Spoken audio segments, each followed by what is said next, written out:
नमस्कार, आप देख रहे हैं बजट डायलॉग्स यहाँ 18 ऑफ स्वदेश पे। मैं हूं अजय शर्मा।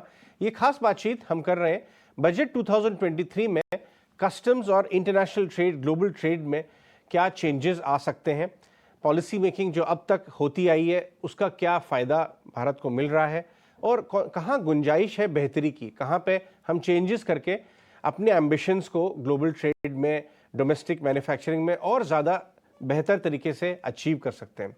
और इस खास बातचीत में हमारे साथ डिलॉयट के पार्टनर मिस्टर एम.एस. मनी आज जुड़े हैं हमारे साथ स्टूडियोज में बात करने के लिए। मिस्टर मनी, बहुत बहुत शुक्रिया 18 ऑफ स्वदेश में बात करने के लिए। नमस्कार।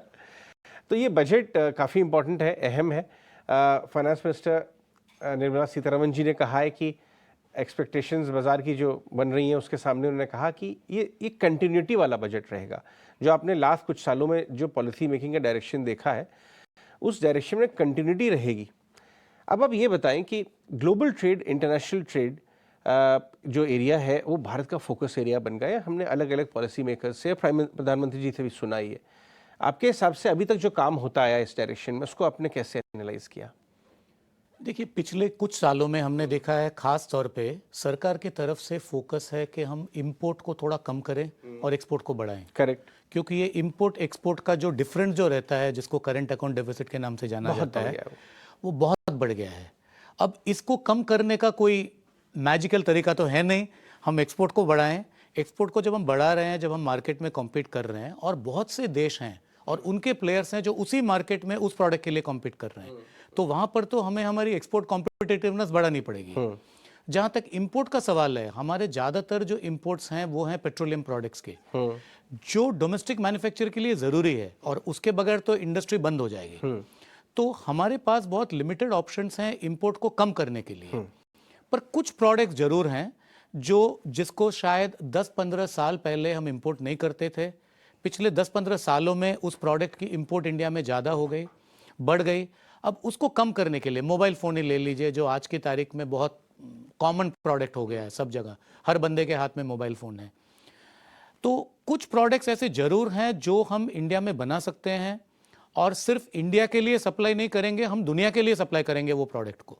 और मोबाइल फ़ोन उसका सबसे अच्छा नमूना है।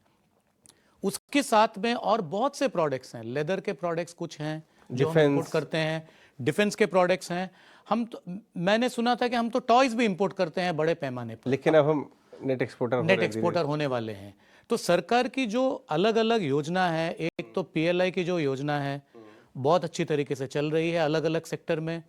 आत्मनिर्भर भारत का जो ओवरऑल आर्किटेक्चर जो है वो भी बहुत अच्छा रेजोनेट कर रहा है बिजनेस के साथ में।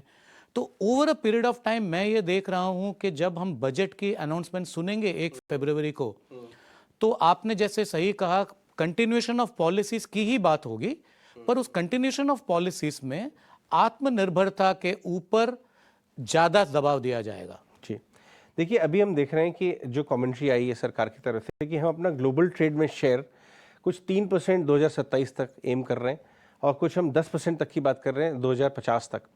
अभी हम शायद 1.5% के आसपास हैं। तो कौन से एलिमेंट्स आपको लगता है पॉलिसी मेकर्स की तरफ से आने चाहिए, आ रहे भी हैं, और अगर आ जाएं तो ये फासला जो है और स्पीड से तय कर सकते हैं?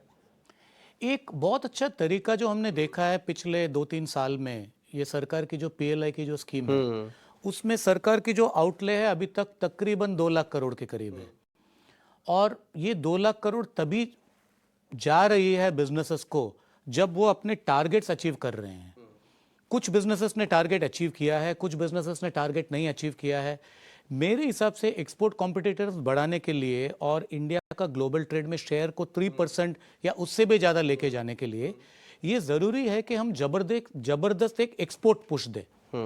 और बहुत सी सेक्टर्स हैं, लेदर गुड्स फॉर एग्जाम्पल, हमारे यहाँ तो लेदर गुड्स बहुत सालों से बन रही है, बहुत सालों से बन रही है, और कुछ आइटम्स के ऊपर हमारी मोनोपोली भी थी इन द पास्ट। तो उसको रीगेन करना, जो हमारी ऑलरेडी बिजनेसेस की एक्सपर्टाइज है, बहुत मुश्किल नहीं होगा।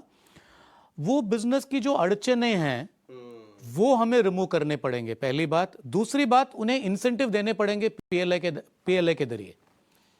ईज ऑफ डूइंग बिजनेस की काफ़ी बात हुई, काफ़ी फेसलेस असेसमेंट की बात हुई, और टेक्नोलॉजी ने बहुत बड़ा रोल प्ले किया इसको इम्प्लीमेंटेशन में भी और रेगुलेटरी कंप्लायंसेस को एकदम फुल प्रूफ बनाने के लिए और इजी बनाने में। आपको कहाँ स्कोप दिखता है और टेक्नोलॉजी की मदद से या प्रोसेसेस को सिंप्लीफाई करने की मदद से हम अपने एमएसएमई सेक्टर को एक्सपोर्ट के लिए और कंपेरेटिव बना सकते हैं, आपकी राय में? देखिए, पहली बात यह है कि ईज ऑफ डूइंग बिजनेस में जहां तक इंपोर्ट और एक्सपोर्ट दोनों का सवाल है, Sure. इंपोर्ट प्रोसेसेस काफ़ी स्ट्रीमलाइन हो चुकी हैं पहले के मुकाबले में, बहुत स्ट्रीमलाइनिंग हो चुकी है और बहुत काम किया है सरकार ने और वेरियस एजेंसीज ने। पर अभी भी जो इंपोर्ट हम करते हैं उसमें जितना वक्त लगता है कि माल जब पोर्ट पे पहुंचता है, वहां से जो फैक्ट्री में पहुंचता है, उसका जो टाइम है वो अभी भी ज़्यादा है इंटरनेशनल नॉर्म्स के मुकाबले में। सिमिलरली एक्सपोर्ट के लिए जिस वक्त एक्सपोर्ट का माल बन जाता है फैक्ट्री में, उसके बाद में जब वो पोर्ट पहुंचती है और जब वो निकलती है इंडिया से, उसका जो ड्यूरेशन टाइम है वो अभी भी ज़्यादा है इंटरनेशनल नॉर्म्स के मुकाबले में। इसमें हमें ध्यान रखना है कि चाहे वो इंपोर्ट हो या एक्सपोर्ट हो, जितना वक्त ज़्यादा लगेगा प्रोसेसेस में उतना खर्चा बढ़ेगा। खर्चा बढ़ेगा, कॉस्ट ऑफ कैपिटल। हाँ, कॉस्ट जो है वो डायरेक्टली लिंक्ड है जितना ड्यूरेशन है। अगर 7 दिन का ट्रांजिट टाइम है और 7 दिन का वेयरहाउसिंग टाइम है तो कॉस्ट ज़्यादा लगेगा। अगर 2 दिन में वो ट्रांजिट में निकल गया तो कॉस्ट कम लगेगा। तो इसमें कॉस्ट का इम्प्लीकेशन है। और एक्सपोर्टर्स को अगर ज़्यादा कॉम्पिटिटिव बनाना है इंटरनेशनल मार्केट्स में, एक तरीका ये है कि हम उनकी मदद करें कि उनका जो ट्रांजिट टाइम है, उनका जो प्रोसेसिंग टाइम है और उनके जो एसोसिएटेड कॉस्ट हैं एक्सपोर्ट्स के, उसको हम कम कर दें। सिमिलरली जो एक्सपोर्टर्स को रिफंड मिलते हैं वेरियस टैक्सेस के, चाहे वो ड्यूटी ड्रॉबैक के हों, चाहे वो आईजीएसटी के रिफंड हों, इसको हम जरा स्पीड अप करें। जैसे मैंने पहले कहा, पहले के मुकाबले में तो काफ़ी स्पीड देखा है हमने, पर इसमें और स्पीड अप करने की संभावना है। अगर आप मुझे बताएं कि हमने जो है लास्ट 4-5 सालों में इसकी तरफ बहुत ज़बरदस्त पुश किया। एक तो एक्सपोर्ट का शेयर बढ़ाने में, मैन्युफैक्चरिंग का शेयर एक्सपोर्ट में भी बढ़ाने में और डोमेस्टिक मैन्युफैक्चरिंग को बूस्ट करने में। आपने कुछ और मॉडल्स भी देखे हैं दुनिया भर में। हमने जो कदम उठाए हैं अभी तक, उनको आप कैसे देखते हैं? और कुछ और अगर हम कदम उठाना चाहें तो वो क्या सही रहेगा सरकार की तरफ से? देखिए, पैंडेमिक के बाद में एक चीज़ जो अभी क्लियर है सारे देशों को, कि वो है कि उनकी जो डोमेस्टिक सप्लाई चेन है उसको रेजिलिएंट बनानी है। अब ये थॉट शायद 10 साल पहले दुनिया में नहीं थी। 10 साल पहले दुनिया में आउटसोर्सिंग की ज़्यादा चर्चा चलती थी। तो अभी वो आउटसोर्सिंग की जो चर्चा थी, उस चर्चे से अभी आकर जो करंट चर्चा चल रही है वो है नियर सोर्सिंग या front sourcing. Near sourcing, front sourcing, complete in sourcing, पूरा सप्लाई चेन हमारे देश में होना चाहिए, इसकी चर्चा चल रही है अभी। पर इसमें हमारी जो अपॉर्चुनिटी है वो ये है कि दूसरे बहुत जो देश हैं उनके पास हमारे लेवल का मैन पावर नहीं है, हमारे लेवल का टेक्निकल स्ट्रेंथ नहीं है।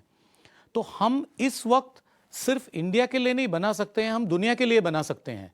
और वो सिर्फ बेसिक प्रोडक्ट्स नहीं हैं, वो value added products, high engineering value added product, speciality chemicals, बहुत सी चीज़ें ऐसे हैं जो दुनिया को चाहिए, जो वो अपने देश में नहीं बना सकते हैं किसी वजह से।